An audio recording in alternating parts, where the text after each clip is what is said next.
반갑습니다. 여수입니다. 오늘은 그 잡설 중에서 목수 이야기를 한번 살펴보도록 하겠습니다. 목수 이야기는 인재를 육성하고 선발하는 얘기에 대한 것을 그 산당공이 지어낸 우화입니다. 목수 이야기의 내용을 요약하면 다음과 같습니다. 하늘은 그 만물을 만들 때 크고 작고 빠르고 느리고 각양각색으로 다양하게 만들었다는 얘기죠. 어느 한 가지 뭐 일률적으로 만든 게 아니고 다양하게 만들었다. 생물은 반드시 오랜 세월이 지난 다음에야 비로소 크게 성취할 수 있다.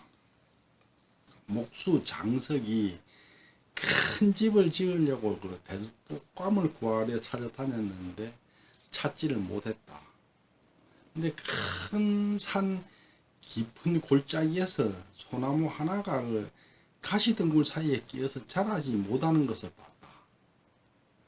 장석은 이 나무가 제대로 자라기만 한다면 큰 기둥이나 대두꽃감이 될 것 같은데 이 가시덩굴 사이에 묻혀서 크지를 못한다고 탄식을 했다. 그러니까 옆에 나무꾼이 그 얘기를 듣고 풀과 가시나무를 뽑아버리면은 그 소나무가 잘 자랄 거니까 그때 가서 베다 쓰시오 하고 말했다. 장석이 말하기를 세상 어디를 간들 내가 필요한 제목을 못 구하겠느냐 그러면서 뒤도 안 돌아보고 가버렸다. 장석이 세상을 돌아다녔으나 결국 마음에 드는 제목을 찾지 못했다.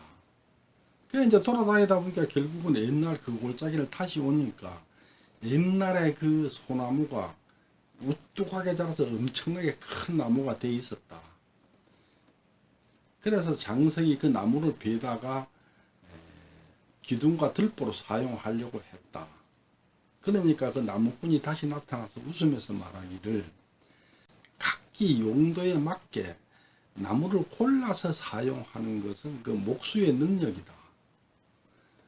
근데 좋은 나무만 골라서 쓰고 부러지고 짧은 나무 이런 거는 버리는 것은 제대로 된 목수가 아니고 졸렬한 목수가 하는 짓이다. 거기에다가 제목을 키울 생각은 안 하고 골라서 쓰기만 하는 것은 양식이 없어 밥을 굶으면서 농사짓기를 안 하는 것하고 같다.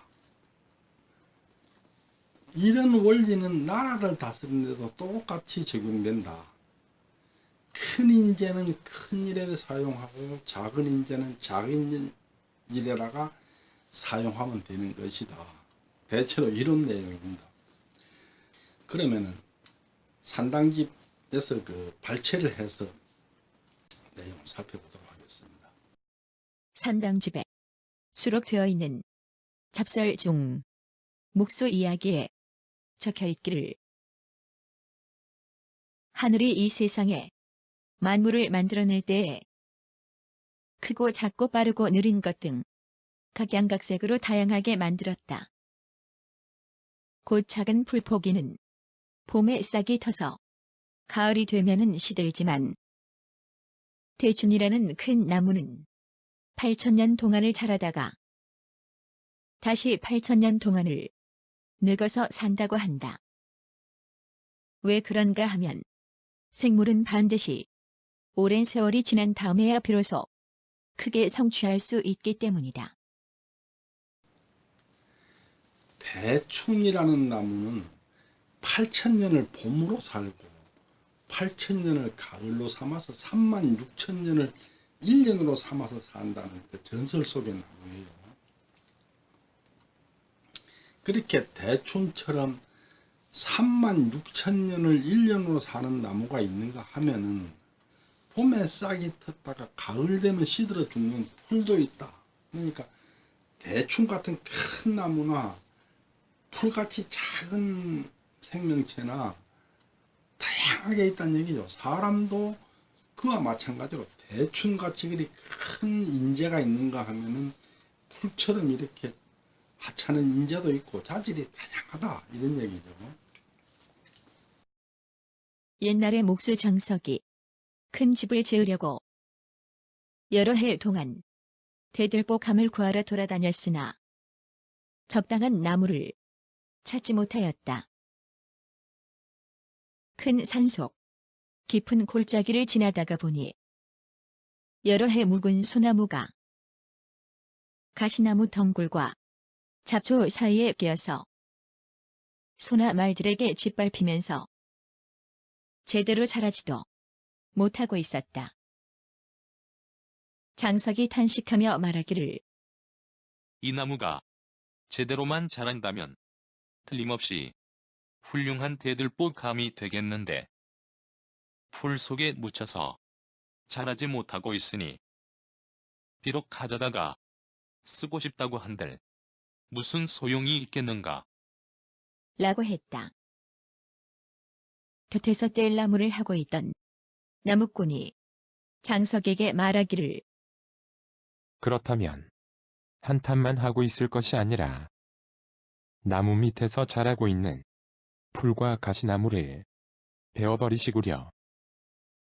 그러면 나무가 비와 이슬로부터 자양분을 듬뿍 받아먹고 나뭇가지와 나뭇잎이 무성하게 자랄 것 아니겠소. 그리고 뒷날 나무가 충분히 자라거든 그때 가서 베어다가 사용하시오. 라고 하였다. 장석이 대답하기를 이 세상 어디를 간들 나에게 필요한 제목을 구하지 못하겠소. 그런데 지금 나더러 이 나무가 다 자랄 때까지 여기에 앉아서 기다리고 있으라는 말이오. 라고 말하고는 뒤도 돌아보지 않고 떠나버렸다. 이 장석은 중국 고대에 굉장히 유명한 목수예요.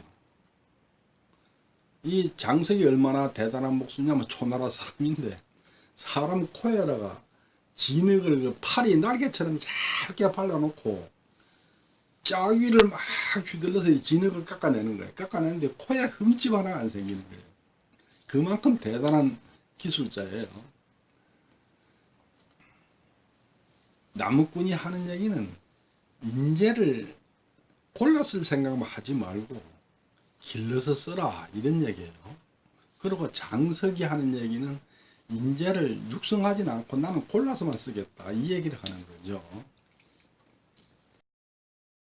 집을 지을 때에는 큰 나무는 대들보로 올리고 작은 나무는 석가래로 만들어서 크고 작은 제목에 따라서 알맞게 골라서 사용하는 것은 훌륭한 목수의 능력이라고 말할 수 있어.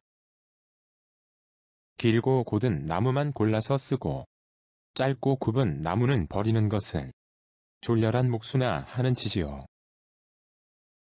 게다가 제목을 구한다고 하면서도 제목을 키울 생각을 하지 않는 것은 마치 3년을 굶주려서 풀뿌리를 캐어 먹고 있으면서도 농사를 지어서 식량을 비축하려는 생각을 하지 않는 것과 다를 것이 없지 않소.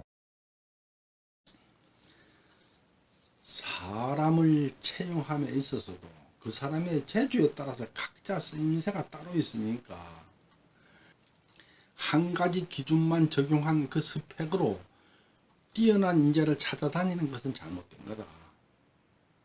그리고 인재를 골라 쓰는 것 못지않게 중요한 것이 인재를 육성하는 것이다. 이런 얘기입니다. 다음에는 그 잡설 중에서 마지막으로 괴물 이야기를 하는 것으로 해서 산당집을 모두 끝내도록 하겠습니다. 경청해 주셔서 감사합니다.